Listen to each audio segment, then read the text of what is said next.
Hi, in this video we're going to talk about Sitecore Forms and how to combine Sitecore Forms inside of JSS, which is a new feature in Sitecore JSS and Sitecore 9.2. Let's get started.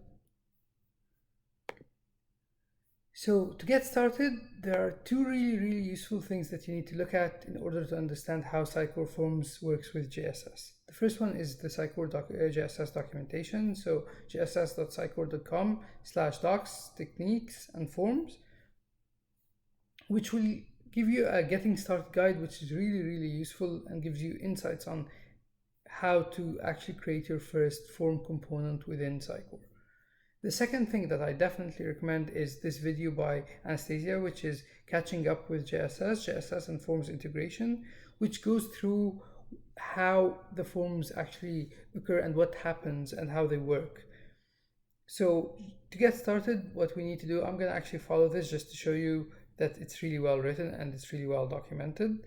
So to get started, the first thing you need to do is you need to actually create a component, right? And since these components are actually going to be on the server only, so Sitecore Forms cannot work headless or cannot work disconnected mode. So what we will ultimately do is actually just use JSS deploy component, which will in turn just create the component on Sitecore itself. So it's in connected mode or Sitecore first mode. So I'll get started by actually saying that, and I'll call it training form. So what I'm writing here is I'm writing JSS deploy component and I'm calling it training form, and I want it to be in the allowed placeholders of JSS main so that I can add it just to my main. And I'll click enter. What this will do is ultimately create this form directly in Sitecore. So let's go to Sitecore.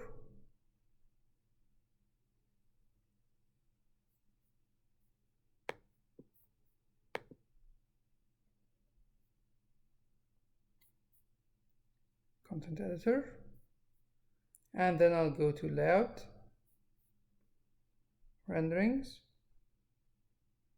and then project, of course, training, and then we'll have our training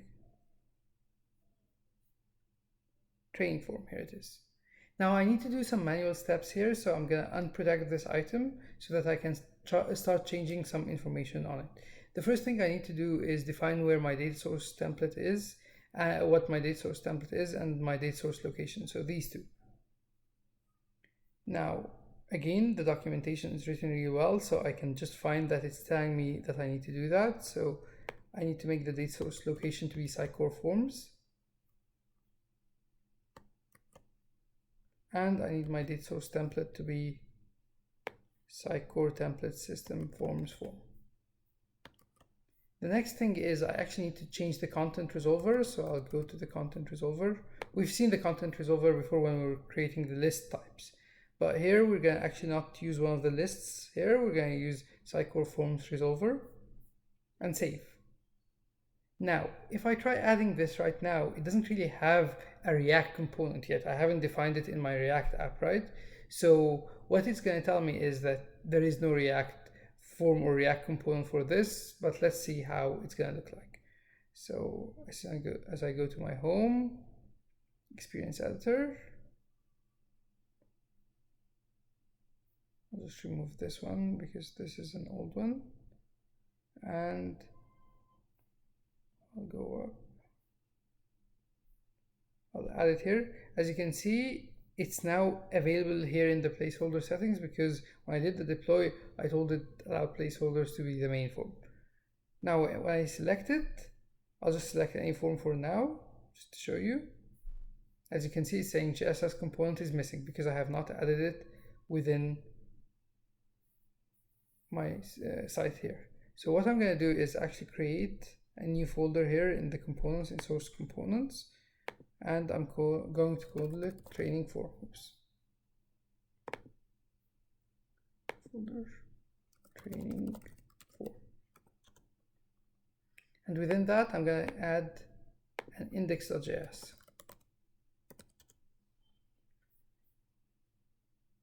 First thing I want to show you just before we get started on actually creating a real form is I'm going to import React, import Sitecore Form, and just export my training form. So I'll write it like that. Let me just explain what's written here. So first thing, of course, I'm importing React, and then I'm importing Sitecore Form from Sitecore JSS, Sitecore JSS Forms. Now this is the generic JSS form which can be used. There is also one specific for React that has all the renderings, default factory and default field renderings for each field type, specifically for React. So unless you're using React, you'll only be able to use that. If you're using React, you can use also the React form, which we're going to see up next. But so far what I've done is I just said get the props.fields from the form and just json.stringify everything. And let's just deploy it and see what's going to happen.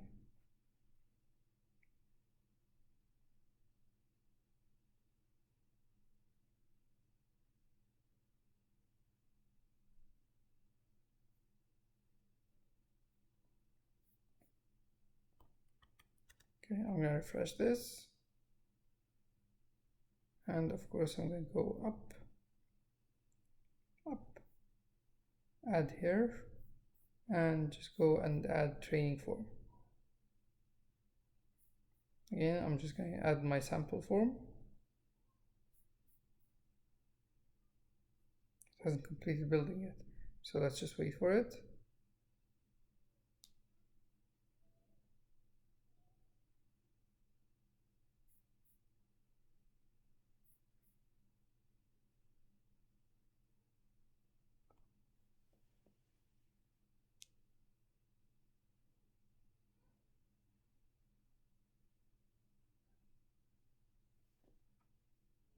Okay, now let's go back. Let's reload this page. And then go up.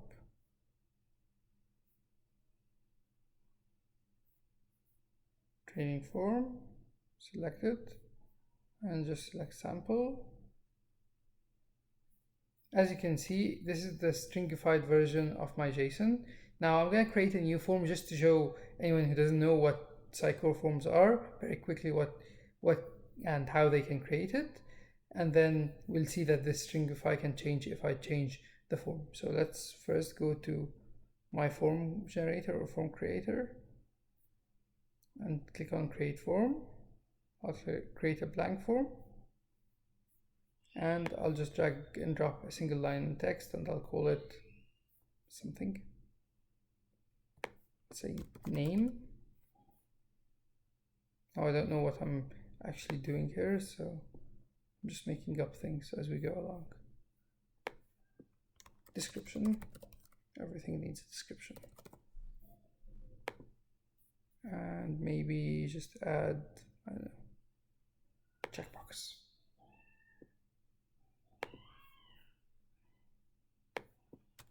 Agree.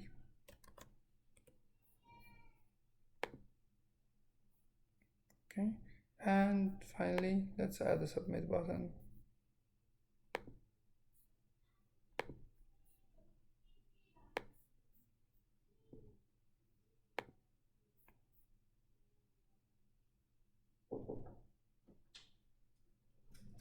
And within that submit button, we're gonna just call it something called submit. I'm not going to do any actions for now, just we don't need it, but this is my new form and I'll call it submit form. I'll save. And then I'll go back to my experience editor and just change associated content here to be my submit form. As you can see, because it's a much bigger form, the content, the stringified content has become much larger. I'll save it for now. Now, this is the very basic stuff. This is not what you probably want to do. You probably want to see the actual form, right? So the next step we're going to do is start actually working on how the form will look like. So the easiest thing again is go back to my documentation here. And you need to, of course, npm install for Sitecore JSS React Forms, and import it. So I'm gonna just copy and paste again. I really like to keep it training form, so I'll use that as training form and this as training form, and I'll just delete everything above. Okay, now what we've done here is, first thing, we've imported form, which is the JSS React form. We implemented or imported the with router, and we imported the Sitecore API host and Sitecore API key. Next, we've defined a form. Within the form, there's the form fields. So it takes an attribute called fields, which comes from the actual props, the Sitecore API host and the Sitecore API key, and what URL it should go to on redirect. So that's pretty much it. Now, when I deploy again, I should be able to see a full form like the one we've seen when creating it in Sitecore.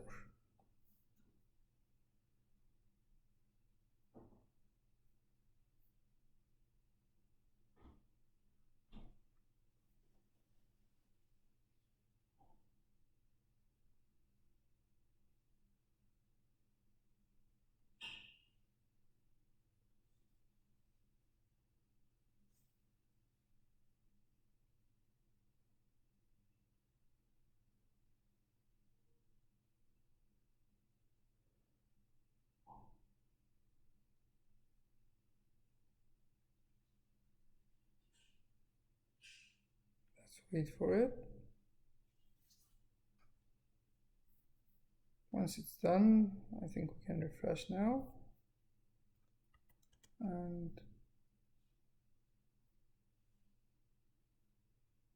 I'll add the component here.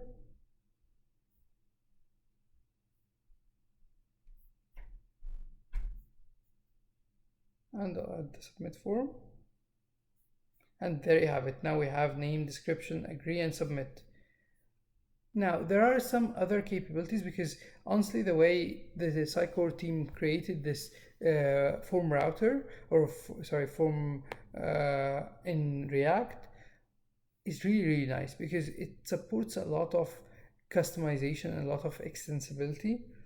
So far what we've seen is just a basic form. So what we've done here, as you can see, is just a basic form with name, description, agree, and submit. But you can have other things, or you can have React change things. For example, if you'd like to change a field type, you can do so. So for example, here, I'll just import the field factory.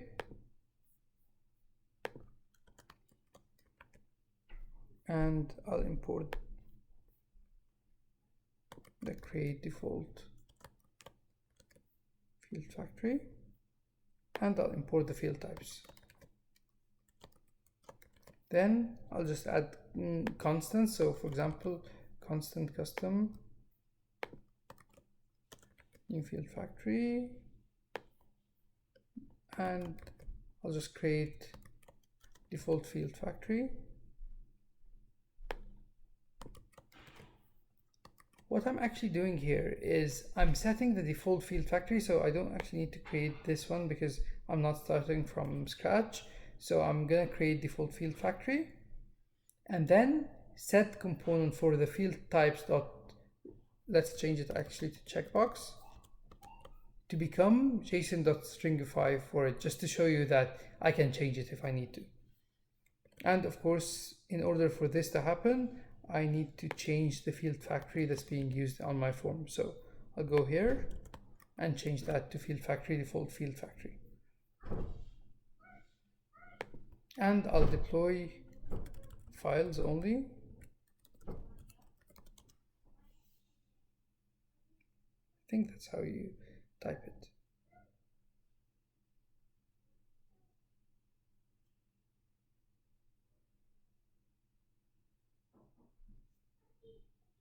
I'm just so used to just doing a full deploy app.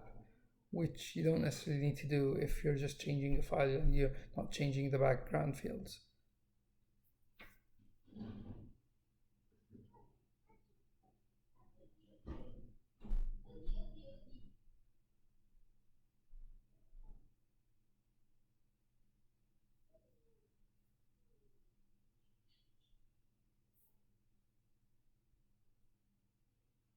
And let's go back to our form.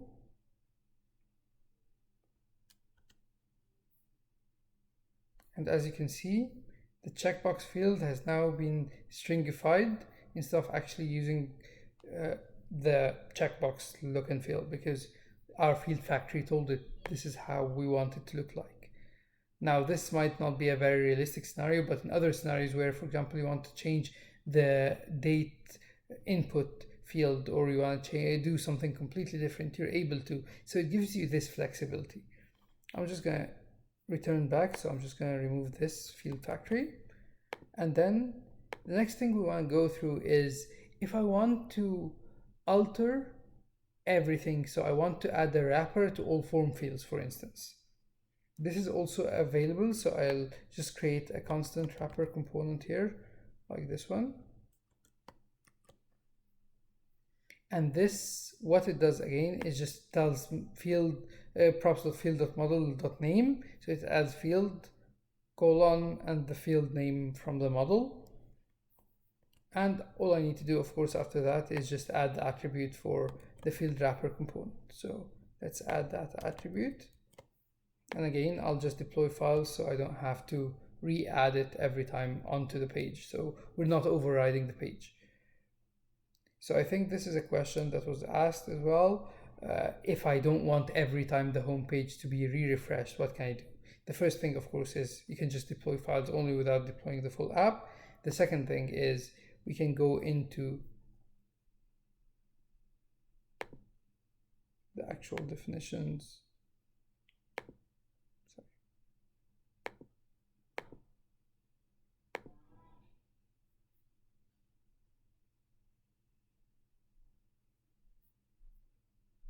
So waiting for it to load first.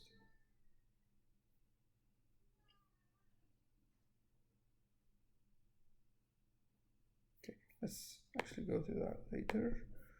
I'll just refresh this for now, just to show you. So now you can see field single line, field multi-line text, field checkbox, field submit button, and it's showing them all. So this is how you add a wrapper that applies to everything here. Now, the next step we want to talk about is if I want to customize something like labels, for example. You can, because you have something called label component. So again, let's go here and just import label props, and then I'll add a constant for it here. So constant label component, again, I've defined the label to have a class name with a CSS class with HTML4 and style color blue, just to show you. And then we have props.field.model.title. And then I'll just add label component to be with that definition my form attribute. Just remove the field wrapper component for now, since I don't need it.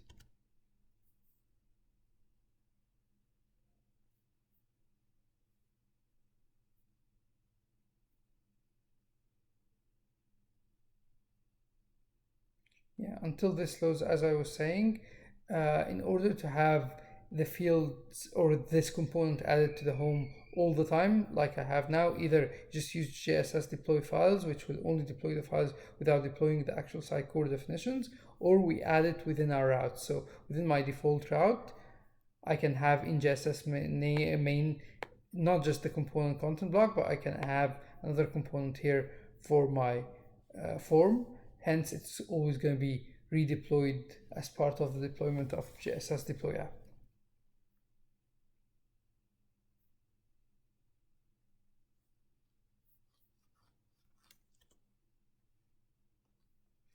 As you can see now, we have the new look and feel. We have these name, description, and degree in blue as per the actual changes we've done. So let me just close that. Here, label component with style color blue. So now we've seen how to create a wrapper around the form, how to change the look and feel of any of the field types, and how to actually change the labels for the form. You can also customize error handling. As you can see here, this is again an example of if you want to do validation or invalidation and show error handling.